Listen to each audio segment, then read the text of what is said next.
Hello, GBRC, and welcome to a special series that um I'm sure you all been dying to be let in the floodgates.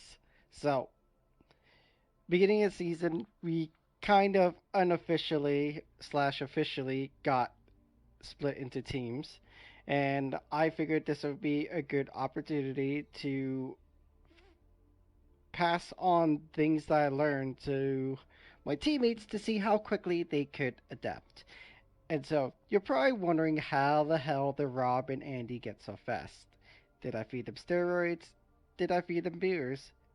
Did I get them such a hard paddling that they just ran as fast as they could so they don't risk future paddlings?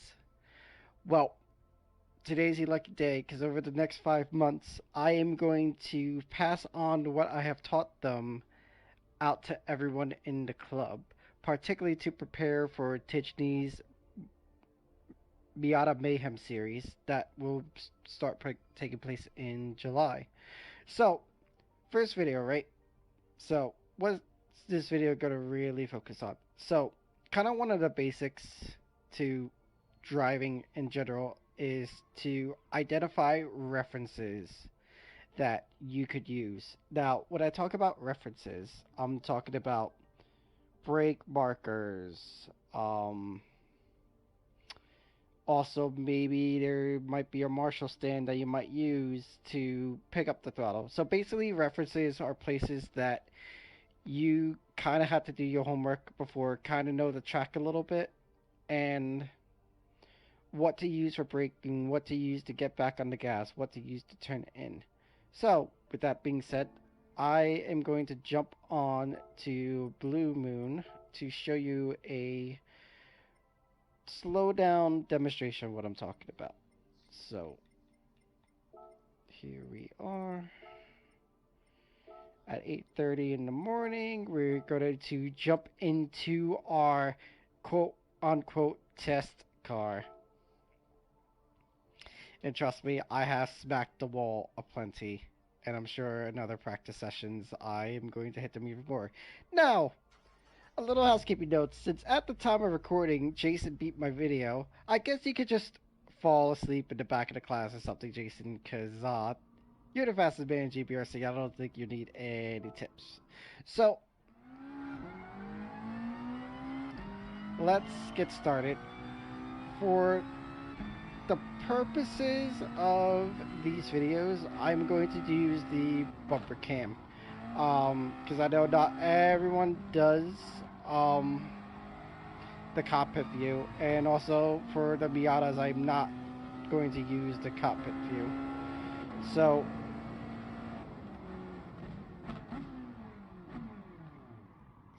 we're just gonna have a mock start, right? So there are references that you could use at any track, and this doesn't just apply for this one. This applies to everywhere. So it could be brake markers. It could be changes in the tarmac, whether it be color, texture. It doesn't necessarily have to be on track two. It could be these brake markers that are out here, right?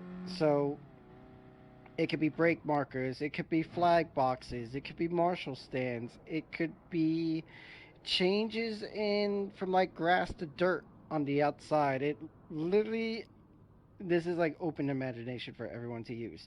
Now, the key to references is that pick a reference point that you will be able to hit your marks consistently.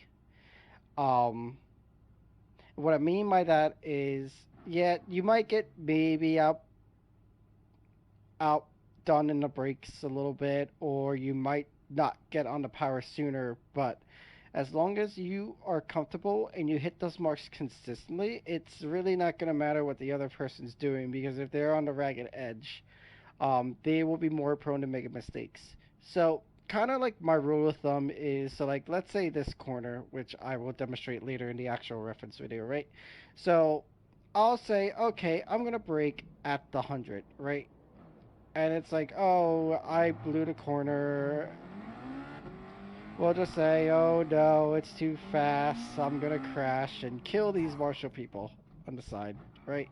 So, if you're using a reference and you find that you're not making a corner, then obviously, um, the key is to back it up, right? So if the 100 in this case isn't working, then kind of like the next thing I would do is, okay, maybe I'll break as I get into this advertisement board. And if that doesn't work, then I'll back it up to maybe I'll break just before I get to it. Because the time it takes you to identify your reference and then get on the brakes, there's a small delay. So in fact, like breaking just at the reference, you might be actually applying the brakes at the 100. So basically, you keep going back until you find a brake marker that you're most comfortable hitting, that you'll be able to hit. Now, for tracks that I struggle with particularly, and you might too, Gran Turismo has some helpful solutions for that, and one of them being cone markers, which basically they two cones is basically you should brake here. Then like the preceding single cone after that's where you should be turning in, and then like the cone after is where you should pick up the throttle for the most part, right? And they're very, very, very useful. Except, and this is kind of like what I tell my team to find a reference and also find a backup reference.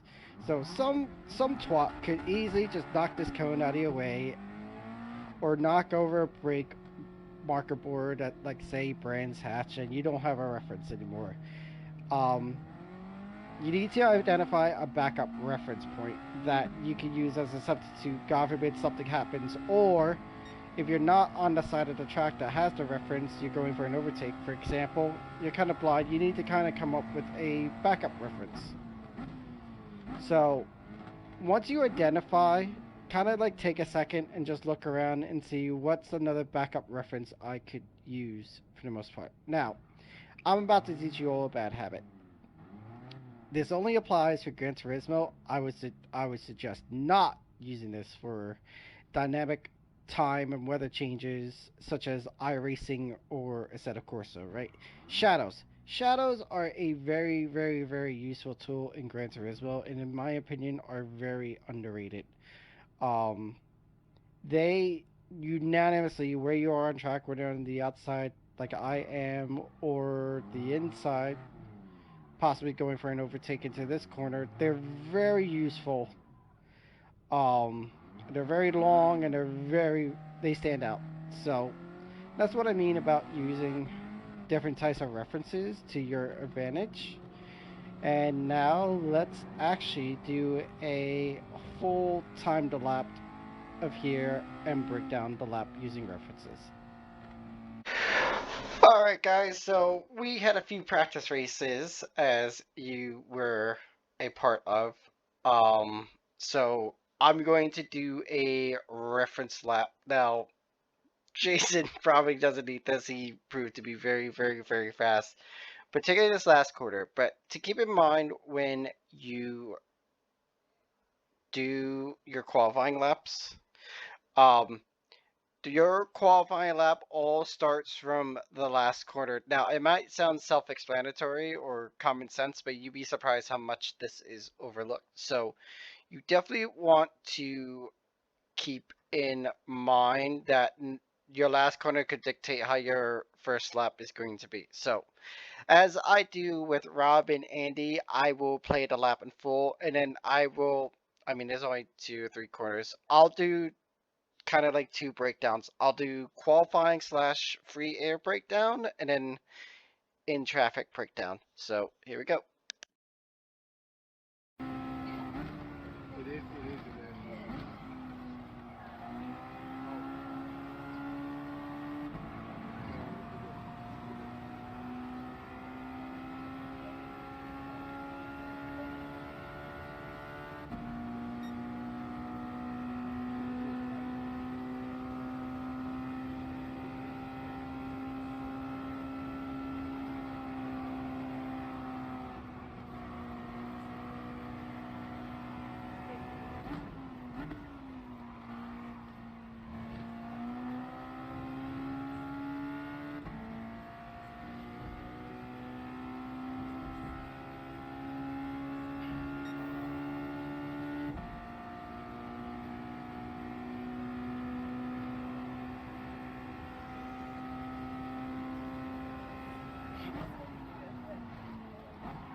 Sorry about that. I was trying to get it to stop, but the video ends like literally right here, and YouTube quality is sometimes shit. Um, but the lap time is a 54.4 something something, right? So let's start with, so the last corner. Um, I would say heading into the last corner for qualifying, try to not necessarily get to the apex, but you be in a straight line to try to carry the most speed from the apex on. That's what I tried to accomplish over here. Um, so going to put the playback speed. So this just sounds horrible. There we go. So heading to the first bank corner, which I kind of call this half a quarter because there's not a lot really involved. But basically, you just want to right before. So this is what I was talking about using your references to identify them and kind of just stick to them. So right before the last big one, before the turn actually happens, as you see, I start turning it in, and then right at this white one just after it, I'll start to let off. So you want to track towards the bottom of the corner, and essentially when you get right before the blue strip on the bottom goes to yellow, you want to get back on the gas, right? And the momentum will track you back out towards your actual first corner.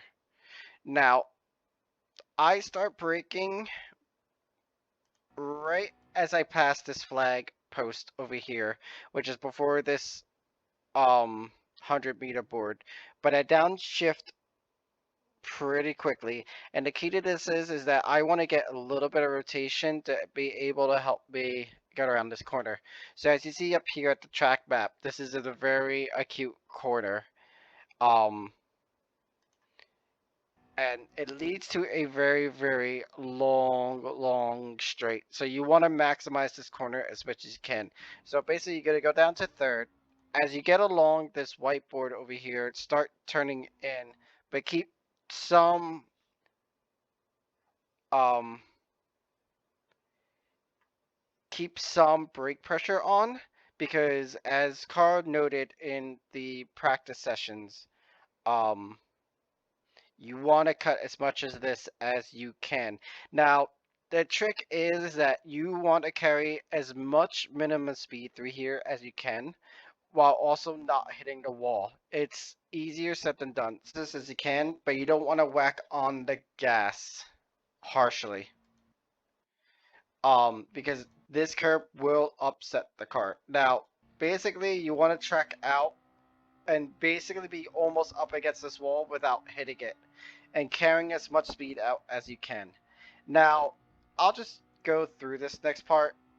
It's pretty simplistic, but you want to scrub as little speed as you can with your steering input. So don't just mash the steering wheel one way. Be gentle and just gently glide the car as much.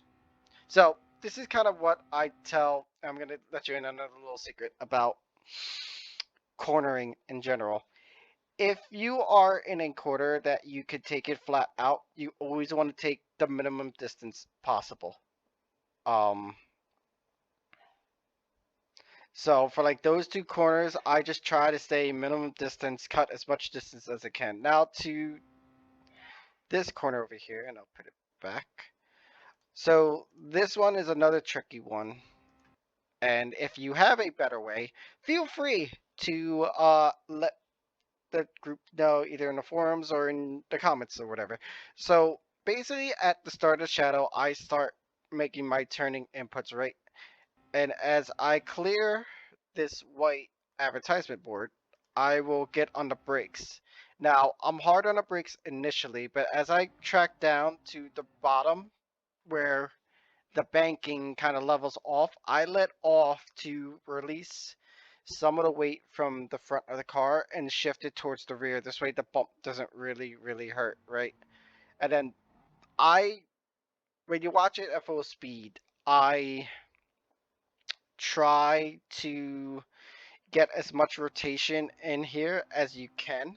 As you saw, the car kind of wheeze a little bit, and then when I got on the gas, it straightened a little bit out. I probably could have waited a hair longer, but the idea is that you want to get towards the apex and mash back on the gas as soon as you can.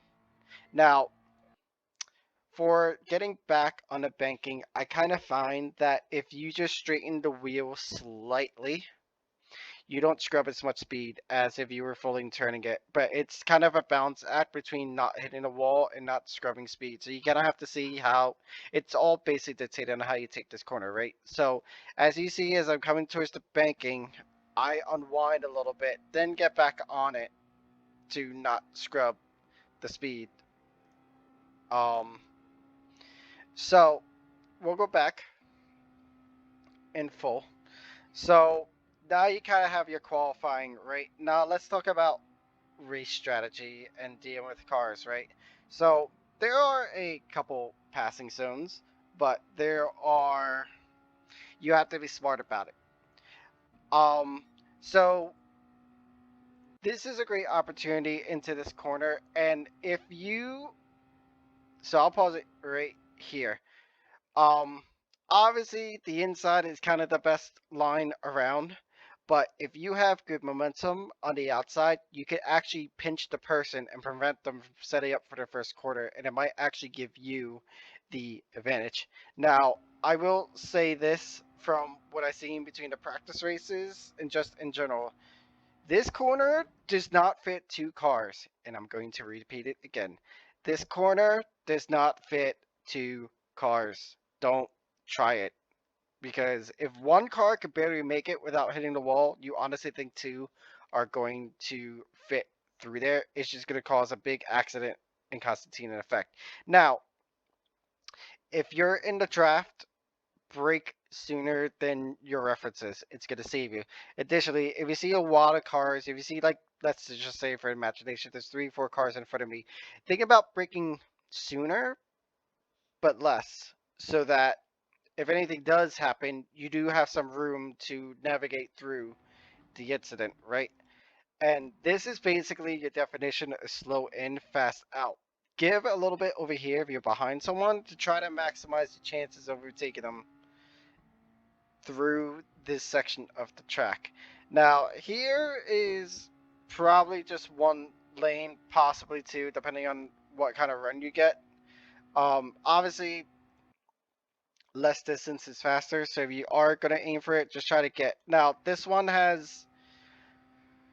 My line I probably showed you is probably not the best one, but there are so many different lines to take over here. I would say for you guys to experiment the different lines because there is a defensive line and there is an offensive line. The offensive line is to dive in as soon as you can to have the racing line and the apex. But if you're able to maintain your cornering speed,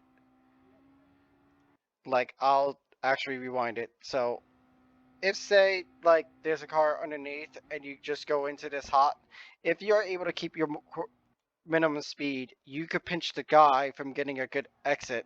And because you have the high ground, you could potentially accelerate sooner, gain more speed, and pass them anyways down the straight. So you kind of have to plan your overtakes for the most part. Just be smart about it. You kind of have to read what the cars are doing in front of you. Um, and that is it, guys. So I will leave you to it. I hope you found this video useful, despite I couldn't really teach you a lot of things on really just 2 corners, but when we find out new tracks that we practice in, I'll be able to really teach you guys some stuff. So with that, I'll let this lap play through, and thanks and have a good one.